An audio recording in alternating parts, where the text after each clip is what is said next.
Howdy, everyone. It's Reese, aka Bearman Prime, on this September 16th. Welcome back to my Read the Bible in a Year series. Thank you again for joining me. God bless you all. All right, the top right hand corner for the rest of the playlist, and please hit the like button, subscribe button, and notification bell. Sure do appreciate it. So, yesterday, Jesus continues to comfort his apostles as he prepares them for his impending arrest and death, and he promises them he will send to them a helper. Once he has ascended back to the Father, he's going to send them the helper, which is the Holy Spirit, the third part of the Holy Trinity. And the Spirit will give them power and knowledge and wisdom, do all the things and make known to them everything that Jesus has spoken, right? So let's continue on from there. Let's go to John chapter 15 today, where we're going to see one of the more well-known metaphors that Jesus used, and that is the vine. He refers to himself as the vine, like a grapevine or any sort of vine that you would plant in a vineyard, right?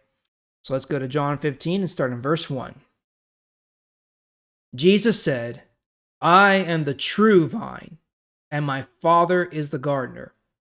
He cuts off every branch of mine that does not produce fruit. He also trims every branch that produces fruit to prepare it to produce even more. You have already been prepared to produce more fruit by the teaching I have given you. Stay joined to me, and I will stay joined to you. No branch can produce fruit alone. It must stay connected to the vine.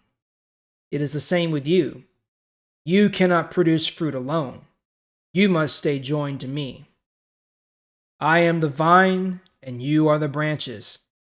If you stay joined to me, and I to you, you will produce plenty of fruit. But separated from me, you won't be able to do anything. If you don't stay joined to me, you will be like a branch that has been thrown out and has dried up. All the dead branches like that are gathered up, thrown into the fire, and burned. Stay joined together with me and follow my teachings. If you do this, you can ask for anything you want, and it will be given to you. Show that you are my followers by producing much fruit.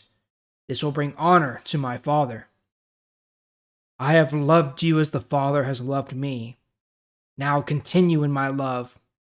I have obeyed my Father's commands, and he continues to love me. In the same way, if you obey my commands, I will continue to love you. I have told you these things so that you can have the true happiness that I have. I want you to be completely happy. This is what I command you. Love each other as I have loved you. The greatest love people can show is to die for their friends. You are my friends if you do what I tell you to do. I no longer call you servants, because servants don't know what their master is doing. But now I call you friends, because I have told you everything that my Father told me. You did not choose me, I chose you, and I gave you this work, to go and produce fruit, fruit that will last. Then the Father will give you anything you ask for in my name."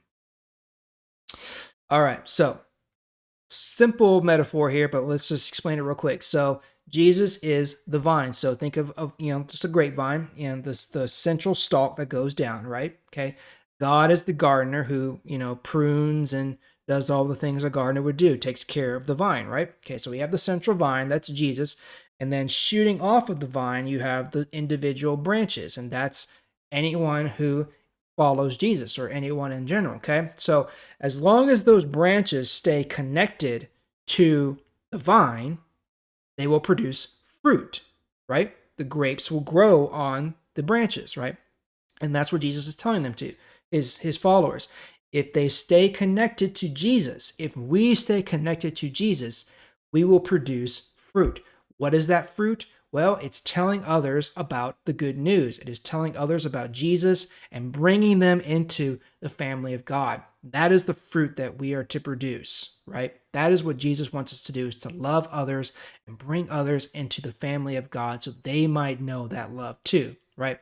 But if we don't remain connected, if the branch does not produce fruit, well, then the gardener comes and he cuts it off, and then he tosses it away, and eventually it gets thrown into the fire. Again, an allusion to what will happen to the non-believers later on down the road in the future. So Jesus is imploring his apostles, his followers, us to stay connected to him.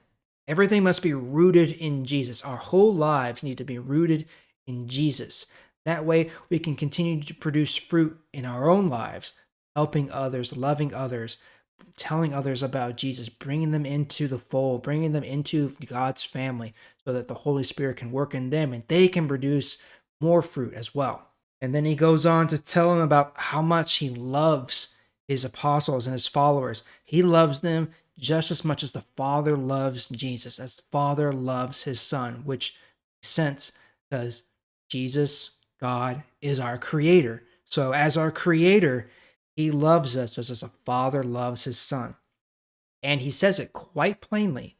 The greatest love people can show is to die for their friends. Which, how do you even top that? I can't think of anything that would top that. I would die for my family to keep them safe.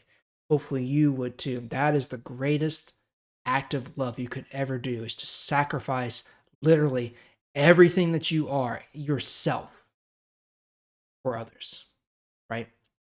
And that's what Jesus is doing here. He is sacrificing himself for the benefit, not just his followers, not just Israel, but for the whole world, for all of humanity, right?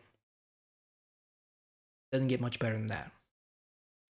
All right, well, that's all for today. We're going to pick it up there tomorrow. Thank you again for joining me. I sure do appreciate it. I'll see y'all tomorrow.